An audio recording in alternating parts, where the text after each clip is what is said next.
Okay, welcome to another edition of Three Bars, a music discussion from untrustworthy source where we talk to one of our writers every week. With me today I have Alex Thalaker. Thank you for joining us today, sir.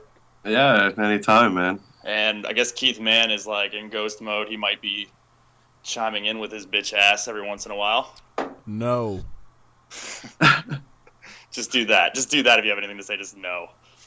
But so today we'll be asking Alex 3 questions. We're going to be sticking in the hip-hop game today with Tyler, the Creator, Earl Sweatshirt, and some Yelawolf talk to close it out. But I guess we'll get started with Tyler, the Creator, famed Odd Future rapper, producer, director, whatever the fuck else, graphic artist, I guess, clothes designer. He just released a new album a few weeks back called Cherry Bomb. First album out of his 3, I guess, or 4 if you count Bastard as not a mixtape, that doesn't have the therapist session theme to it. I guess I'll ask you, in what other ways do you think the album differs from, say, Goblin, Wolf, or Bastard? Yeah, definitely. I mean, I saw a definite kind of shift. I don't want to say, he went off the course and did something completely different. It still had some of the same tone, the synth-heavy, arrangement of jazz, and, it almost sounds like a Pharrell album in a sense, and he's featured on one of the tracks. But, I mean, that's Tyler at his best, but he kind of went a little bit different on this one. What he did in this one, I thought that was a lot different. It kind of goes back to that therapy session. All the tracks are fairly long, and his albums are notoriously long. And this one kind of had relative brevity, which is a little bit different, from a little stray from what he does. But I mean, honestly, that's like a strength of his, is kind of, molding that long song and kind of capturing your attention for upwards of, anywhere between 7 and 10 minutes. But and I mean, the album itself still features 3 songs that are longer than 6 minutes, but there's a lot of transformation I've noticed within the tracks. There's a lot of evolving where you may not see that in his previous albums. And I guess the features too. Normally he keeps it in camp. He keeps it, with his close friends or Odd Future members. That's usually what you're used to with Tyler, but you have Pharrell Williams on this one, Lil Wayne, Kanye, and Smucker's arguably the album's best track. So I think, this was kind of his step into saying, I'm going to take a different turn. And it's almost like a joke in a sense. Like he almost made it kind of poppy a little bit as that joke. And I don't know. Yeah, I think he did a really good job kind of sticking to his roots, but, at least veering off a little bit to kind of give you something different. Yeah, I was going to chime in there for a second and elaborate. There's definitely a lot going on, I've noticed. His other albums, like you said, you kind of touched on the sonic theme of his other albums a little bit, kind of sticking with the concept to dictate mood within the story he was trying to tell. And now he's definitely broken out of that. It's just like a real collage of style and influence. I think it's a very noisy album, but I definitely agree with you there. And just kind of sticking with the Odd Future discussion here, Earl Sweatshirt, also released a new album recently.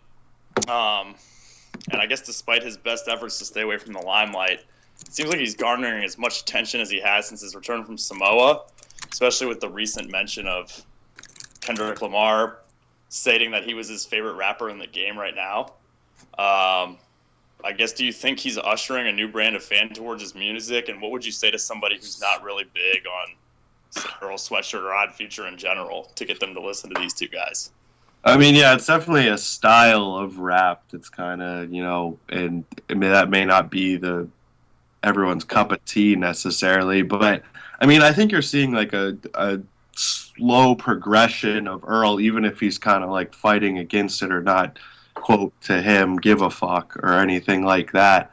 I just think, at least in his mind, that he's slowly stepping out. You're kind of learning about him more and more as each album comes out, and you're kind of, he's telling a story with every album. I mean, was a great album. That kind of brought it out. We were like, wow, like every song on there was a hitter. Um, and I know for a fact Earl, that was his first album that he kind of came out on. But I think this one was a far cry different, and I think it was his best album to date. And in terms of him and Tyler, I think he is coming to the limelight only because people are recognizing his extreme talent, And I don't think it's necessarily something that he's doing to promote himself as much as his lyricism and his tracks do the same for him. I mean, like we said, I just touched on it. Tyler's one of his strengths is kind of using the long track as like a vehicle for a lot of his albums. With Earl, I mean, he'll give you a song that's 2 minutes of but it's a punch packed 2 minutes, full of lyrics, full of a good story to tell. And it was only 10 tracks the album, and I think that kind of played well for him because that's he could condense it all, and every track he could put something different into it and put his heart into it. And I think this album just it brought him, like I said, into the forefront, mostly because I think we're starting to see maybe someone who's more talented than Tyler, from a lyrical standpoint. But obviously Tyler markets it to himself well, and he markets himself in a way that's kind of different.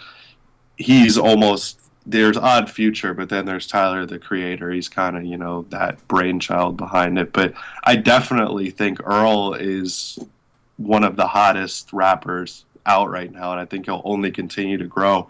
And he'll only continue to grow because his talent. And really, if he wants to put himself out there, that's up to him. Yeah, man. You know me. I'm a big Earl Sweatshirt fan. Me and you actually seen both of them live.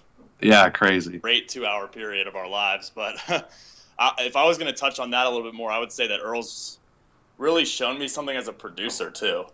You touched on his lyricism. That's always been there, regardless of what he's talking about. But this album is really, really dark and sound and just really sets a mood. And I think that's what he was really going for. And I think the initial reaction to this album, while it did get good reviews, it was kind of underwhelming. I think it's one of those things that's just going to grow and grow as time goes on. I think people are going to look back at what he put out this time around as maybe not a benchmark album, but as a really, really, really good album. Yeah, I mean, you could see almost like the cockiness in this album. Like, one of my favorite lines is like, I don't want to, N-words want to fade me, bitches feel some type of way for me. 50s in my pocket falling out like fucking baby teeth. Like he kills it, and he's kind of almost like more braggadocious, whereas like Doris was kind of like that Eminem-esque, like motor mouth, like doom and gloom-esque kind of like free association of words. And it was that's what the album was. This one was kind of a different, where he was like, this is who I am. This is what I'm putting out there, and like, if you don't fuck with, like, the title of the album is apropos. He's like, I'm just a person who's stuck in my own ways. I don't like anything, but you know what? Like, this is who I am, and I'm gonna show you. And I don't care who's in the rap game right now because I'm me. And I think that's always what's done well for Tyler. The fact, or I guess you could say Tyler and Earl too. The fact that they've never been like, oh, we got to be on the radio all the time. We have to be in the limelight hip style. They honestly, I feel like they say fuck it to that entire scene. So it's like that you can see that kind of almost like, I don't want to say like anger, but like that, just like, this is who I am, and this is like, I let it be known that I'm here. Yeah, absolutely. Definitely agree with that. So, kind of shifting gears a little bit, sticking with hip hop, because this is an entirely hip hop themed podcast here today. But just kind of shifting gears, it's definitely a different kind of sound. Still pretty underground. But Yelawolf, I actually haven't listened to the album myself, other than one song. I think it was the Eminem feature. Ooh. I really enjoyed that song. I guess just give us your thoughts on it. Did you love it, hate it, and I guess what was the interesting thing? Well, I haven't listened to it, Chris, but I can tell you it is a complete garbage. Just real trash. Yeah. Waste of time if I had to put anything on it. Again, I have not listened to the album, but yeah. I mean, for someone who's listened to the album, when he first started, when he first got signed with Eminem, he was putting out the Trunk Music mixtapes, and Trunk Music Returns is still one of my favorite mixtapes. But I don't know where Yelawolf is going with his career. At least from, a mixtape standpoint, I've always liked the guy. I've always thought he could put out good mixtapes, whether it be, his own production. He recently came out with a mixtape where he literally, rapped on just old rock albums from the 70s, from Jimi Hendrix to Led, and that was really cool. I really enjoyed that. But Radioactive, his first, studio album, it almost felt like a failed attempt, and I'm getting the same vibe out of this one, and I think this might be the worst album he's ever put out, and that's sad for me to see, because I really thought he had so much promise when he first came out with his mixtapes and when Eminem first had him. I don't know. It was an 18-track album, so it was long, and it was kind of the same thing almost. Every track kind of has the same little like nuance to it. He doesn't really decipher himself from track to track, and he kind of shows that he's got that one talent aspect to him, and he relies on those kind of features. And honestly, I don't even think the Eminem song is that great to be like to fall back on as like a good thing. And I don't know where he's going with the album personally. I think he's mixing this like rock with rap, which can be really done well, and it can be done nice. But I'm more of a fan of, if you're gonna incorporate rock and rap, don't necessarily change your whole style to try and fit the rock vibe. Use samples if you have to. Use like a modified beat, but don't make your whole entire voice like, don't give me 2 verses of you kind of singing in a rocky voice and then give me your last verse where you're rapping really fast. It doesn't work, and it's kind of convoluted, and it seems like he's worked so long on this one project, and it just doesn't deliver really at all. And I'm interested to see where he's going with his career, honestly, because like I said, from a mixtape standpoint, this guy can put out good music, and he can kind of do it in a way that is different from a lot of the stuff you're hearing, almost like kind of like that biker-esque mentality, but with a little rap to it. It can be really well done, but I think he just missed completely on this album. So I think he needs to kind of get back to his roots. He needs to get back to Eminem, and they need to see what works with the pulse-pounding beats, the huge bass lines that he was kind of working good with, because his voice was really, he can rap really fast and he can kind of play on that. But when he gets kind of molds into that rock mode, he almost gets whiny to a sense, and it just wasn't it didn't sit well with me, at least. Right. Yeah, and that, to me, when I look at rappers, it seems to me that like a lot of people struggle with that mixtape to album transition. Maybe not a lot of people, but definitely a good people. So yeah. It seems like any rapper can put out a good mixtape or have a good feature on a mixtape, or even just a couple good songs where they spit hot fire and then they come out on their album and it's just totally underwhelming. I guess maybe it's because we expect more out of albums. But all right, well, I guess we're going to go ahead and wrap this thing up. Thank you for joining us today, Thalaker, and Keith, for your little bit. Yeah, thanks, Keith. Now at least now I know neither of you guys will listen to that Yelawolf album, so I saved you 7 minutes of your life. Yeah, you couldn't pay me to listen to that, honestly. I'm just not a fan.